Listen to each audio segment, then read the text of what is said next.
باطل پر اعتقاد رکھتے اور اللہ کی نعمتوں سے انکار کرتے ہیں، اور اللہ کے سوا ایسوں کو پوجتے ہیں جو ان کو آسمانوں اور زمین میں روزی دینے کا ذرا بھی اختیار نہیں رکھتے اور نہ کسی اور طرح کا مقدور رکھتے ہیں۔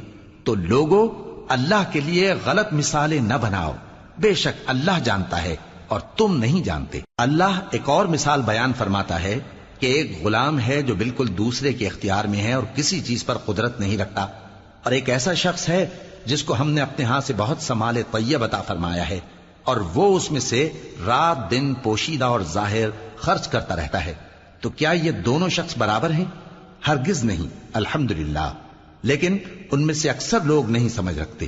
اور اللہ ایک اور مثال بیان فرماتا ہے کہ دو آدمی ہیں، ایک ان میں سے گونگا اور کسی کا غلام ہے بے اختیار و ناتواں کہ کسی چیز پر قدرت نہیں رکھتا اور اپنے مالک کو دوبھر ہو رہا ہے، وہ جہاں اسے بھیجتا ہے کبھی اچھی خبر نہیں لاتا۔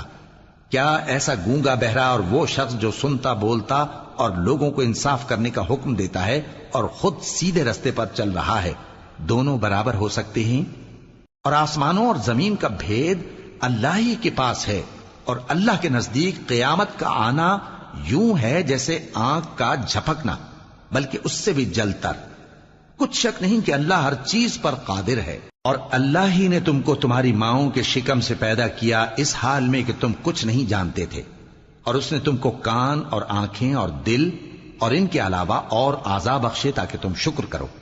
کیا ان لوگوں نے پرندوں کو نہیں دیکھا کہ آسمان کی ہوا میں گھرے ہوئے اڑتے رہتے ہیں؟ ان کو اللہ ہی تھامے رکھتا ہے۔ ایمان والوں کے لیے اس میں بہت سی نشانیاں ہیں۔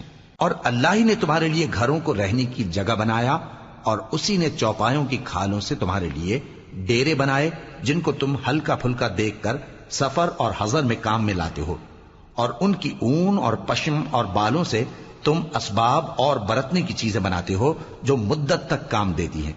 اور اللہ ہی نے تمہارے آرام کے لیے اپنی پیدا کی ہوئی چیزوں کے سائے بنائے اور پہاڑوں میں غار بنائے اور تمہارے لیے کرتے بنائے جو تم کو گرمی سے بچائیں، اور ایسے کرتے بھی جو تم کو اسلحہ جنگ کے ضرر سے محفوظ رکھیں۔